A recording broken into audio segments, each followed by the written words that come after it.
Okay, so can I meet you? Yeah, my name is Victor Nwora Aghadi. Okay, so who is Victor? Victor is Nwora Aghadi from Nigeria. I guess the first time Nwora Aghadi was heard on radio was possibly 1980, in around March, when I just finished my first basic announcers course. And I joined radio 1979 as a news assistant trainee, and I had wanted to be an announcer, and so I did move over to presentation in January 1980. Well, had its issues too, but I survived it. So got into presentation, and at the end of 1981, by the beginning of 1982, I was sent back to the newsroom, to the what they used to call National Network News Department under the Director General. At that time, that's under DG's office. Why were you sent there? To be a newscaster, because they felt, a lot of my colleagues, I remember one meeting that we had, and Bisi Olatinlo did raise one issue, said, why don't they just put Nwora in the news, because he has a very serious voice. They didn't like me being a DJ and stuff like that.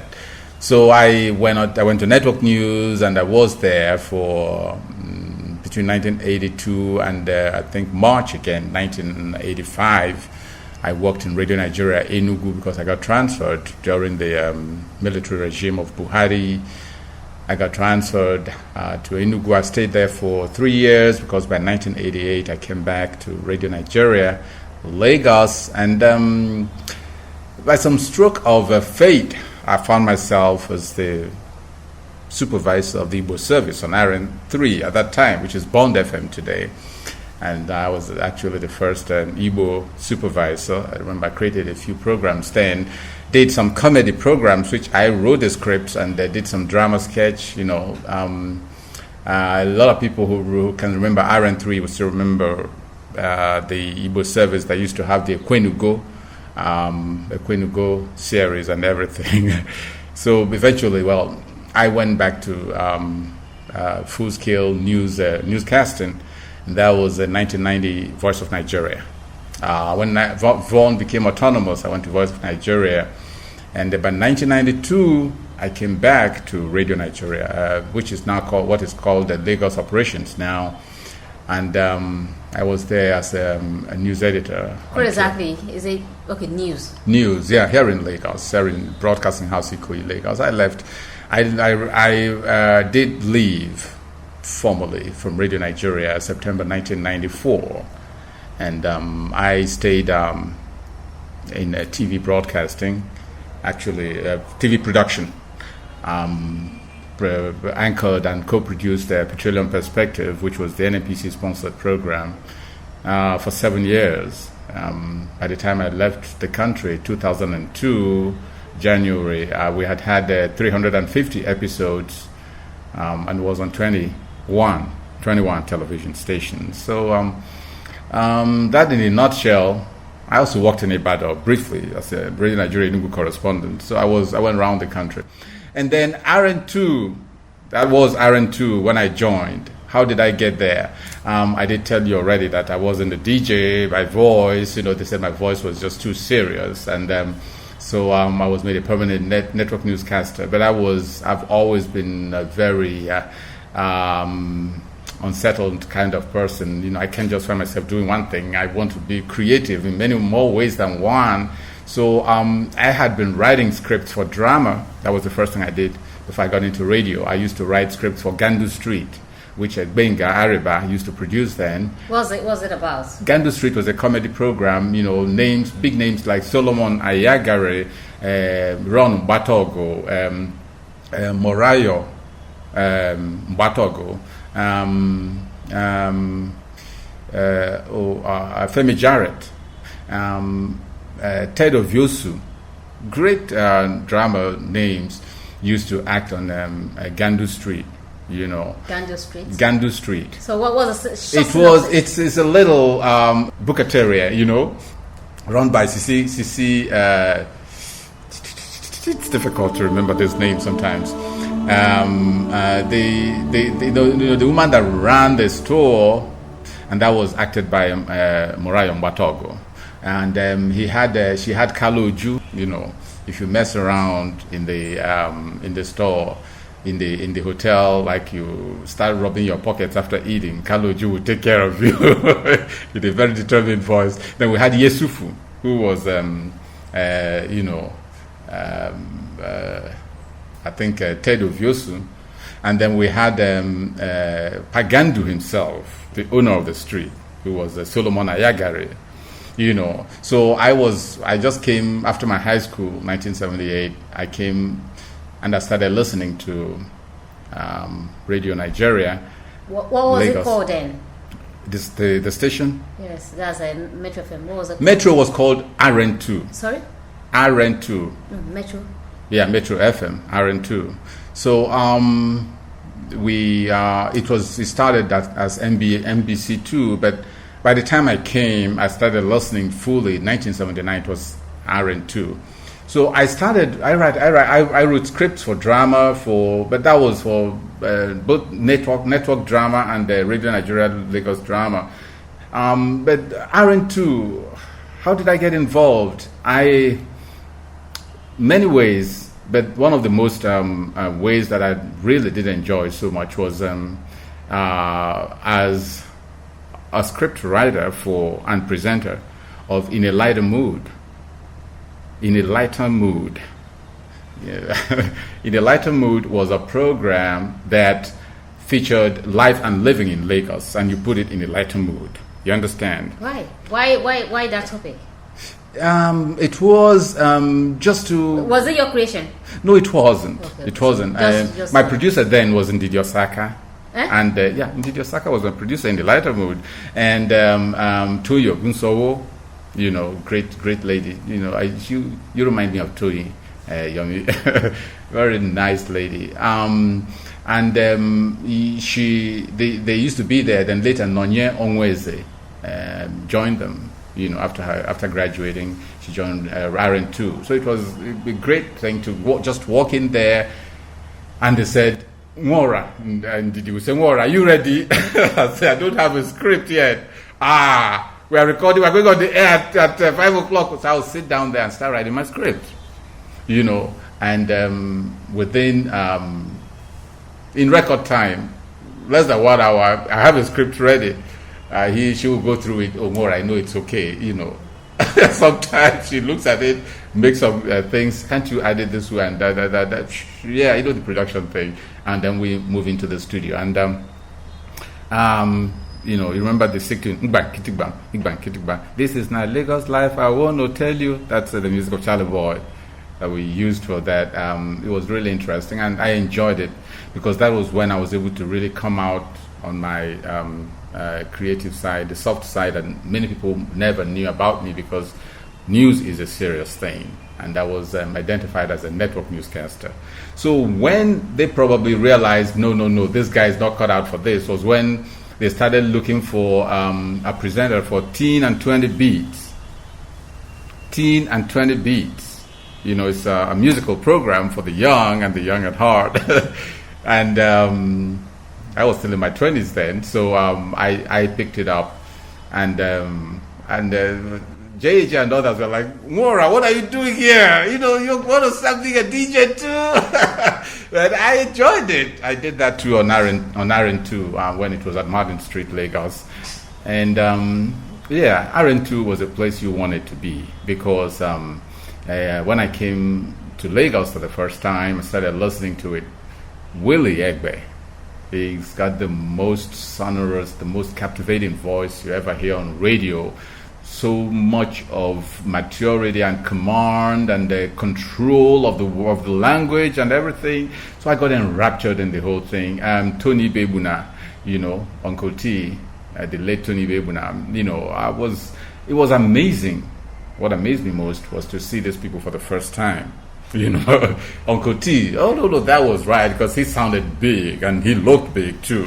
Benson Idonije, Ben J. At that time, I would say kept that station going. And then we had the younger folks, I would say maybe not by age, but by position, Tunde Balogun T. Ballin's connection. At that time, and so many others, I won't remember the names now, but then later, by the time we were there, I trained the same time as Bode Seriki, the genius of the frequency, and Furo Amaso, the first lady of the frequency. Furo Amaso, I don't know where she is now, and I would like to get in touch with her again. Bode Seriki is in California. I'm in touch with him. He always sends his greetings, and so we all started at the same time, and followed the progress of each other, one another at that time, and it was a beautiful family, because we used to have a joint presentation meeting here at one of the then external service of Radio Nigeria studio. They used to call it Studio 9. We all used to meet there with all the directors. Ikenan Dagoba would be there, Stella Bassi would be there. Sometimes the producers get representative too for a presentation meeting. Sometimes the zonal director, Sunday Young Harry, used to come too. And we used to have a whole lot of, a preview of the performances. I remember they used to record some of us off the cuff, right? And I remember when I know she wouldn't want to hear this. At the program, Shay Martin's. Martin's brother. When you're hungry and you run down to go get some food and you eat beans, you salivate. You know that. Yes, it's true. And you get back to the studio, you want to say a word, the saliva comes out, you go up to swallow it, and you say, and when he went, oh God. And he refused to switch off the microphone. And somebody recorded this and brought it to the station. Things like that. So we used to have such previews. You never knew who was listening, and you never knew who was. It was a family. If people made mistakes, we never covered any mistakes, but we made jokes out of them. And we try not to make it anymore. We used to have a joke of the week, both here in Radio Nigeria Lagos and in Ireland too. So every week, an announcer picks up a joke, something that is, about what an announcer, one gaffe by an announcer, we put it up there as the joke of the week. So what's the, and we all laugh about it. What's the funniest you've I can't remember. There's just so many of that. I can't remember now. Christian Awuzie was to read the news, and it was Sonny Rabo's name that was written there, Sonny Rabo was to be the newscaster, and then Christian Awuzie picked up the news, and he's bent on the news. That's why sometimes reading the news is not the best thing. You have to talk the news or be part of rehearsed enough. So this is the Federal Radio Corporation of Nigeria. Here is the network news, read by Sonny Irabo. He was reading what was written there. Meanwhile, it's Christian Awuzie's voice. So the news was written for Sonny Irabo to read. So there are lots of things like that happen, or times that you want to give the time check, and instead of saying 2 o'clock, you say 2 naira, because you're broke or something. So we used to put all those things out there. And today, even before I left broadcasting, people looked at such things as making caricature of them, and thinking that could get them fired or whatever. But then we used to learn from such mistakes. It was fun. And Iron too was fun being there, and most of the time, that was a good training ground for people to be fit too, very fit, because you run there. By the time you get into that gate, struggling through the people selling stuff there, especially during Christmas period, when that Balogun is, bubbling, and you find no space. If you're driving, you possibly abandon your car somewhere and you start running, and then you have 6 floors of flight to take before you get to the studio. I have to read the news. So, Fancy? Yeah, you have to take the stairs because it will be faster than waiting for the elevator. So you zoom, start running, and you get there. You start. This is our into Lagos, whatever. You switch off the mic, you take a deep breath. You come back again, you talk again, you switch off the mic, you take a deep breath. Before you do it, you're normal. So you have to be very fit to do that. You understand? So we had a lot of that experience, being late and have to take 6 floors before you get to your studio, and so many other things. It was a beautiful time out there. It's a beautiful family, Oh, beautiful, oh, beautiful. You never had a sad moment? Sad moments. I wouldn't think I had any sad moment in RN2 because I wasn't a core staff. You understand? If I was a core staff, a core DJ on RN2, I probably will have my own stories to tell. But I used to go there to do that program or do the programs I had to do, and of course expect a contract for. You possibly get a little richer when you're leaving the place. Makes you happy. And but I missed a lot of people over there. I don't know where Tokumbo Yerinde is up till now. I'm asking about him. The last time he visited me when I used to live at Ikoyi there. Musical Madness, Tunji Kuola. So many of them. I've been able to get back in touch with a lot of them. The Jerry Cransons of this world, and but I still haven't been able to make contact with so many others. It's a place for the boys. Okay, now sadly enough, we didn't have too many ladies working there. I don't know why. Like how many ladies did you have then? The ratio. Busola Faiga was there for a while. Fura Maso, that I said was my coursemate, she didn't last there. Then it was frustrating for the ladies, because it's like a man's world, RN2 was, kind of brutish. You just, things are done, a lot of things are done there. So I don't know why the ladies never stayed for long. Yeah, but it probably would have been more fun if they had then made it, actually gone ahead to canvas for more female DJs, Because I knew I did listen to a lot to the then ABC1 Enugu, and we had the female DJ. That was when I was in high school, way back in the late 70s, like Rosemary Azinge was used to be Obodozie. Today I wouldn't know how to rate her, but then I thought she was fantastic because that was just a lady, coming out to do what we thought was a man's job then, talking about musicians and playing the music and being so lively about it. Well, that was really exciting, But I believe that the time for ladies to take over in the industry hadn't come at that time. But by later 80s, a lot of women, because I remember when I even joined, women were not encouraged to read the news. They said their voices were lost in the atmospherics. So they were not allowed to read the news. But then I guess the first regular newscaster then was Rosalind Obango. That later became Rosalind Ogunro. She lives in London now and with her family. So, Teresa Young, that later, Teresa Sien, and so many of them. But we used to have a lot of female announcers, but they just remained as announcers and presenting musical programs, doing other things that presentation does, but not really reading the news. So eventually, I guess the women have taken over now, because I see a lot of them on network news, NTA, and everywhere.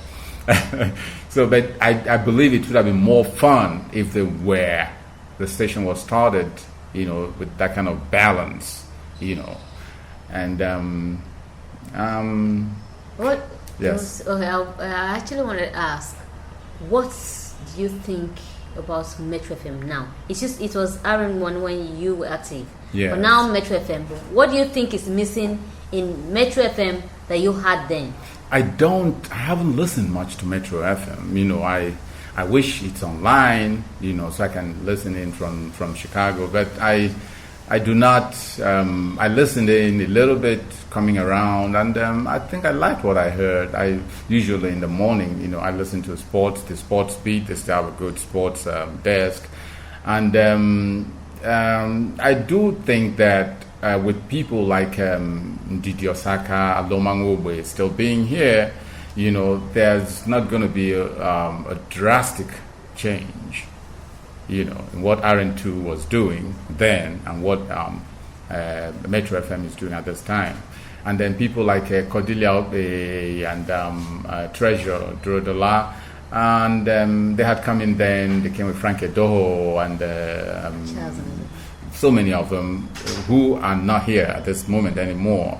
But then they saw something, and those that are still left behind are still doing a lot of things to keep that going. And then radio is changing too. The world is dynamic. So there are lots of things that we complain about that sometimes I think are just some of the changes happening all over. People complain about broadcasters with American affectations and stuff like that. The world is the super information super highway. To get in it, you got to move like move with the traffic. Yes, you can be on the highway and moving at your own pace, so that's what is happening. But at the end of the day, we still try and streamline things, So I think Metro is still on track, still keeping tradition. Okay, now we're 35, and then we need your message. I don't. At 35, I thought I already gave my message. I'll ask Metro to keep doing what it's doing. At 35, start again. At 35, I ask Metro to just keep doing what you're doing. Just keep the flag flying, maintain that lead. Be the leader and not the follower in the industry. And but I want to ask too that we try as much as possible to modernize whatever we're doing, both individually and as a company, use more of online resources and I think the powers that be should pay more attention to what's going on, because this is a very competitive industry. You have to give all the attention that is needed to give the people what they want.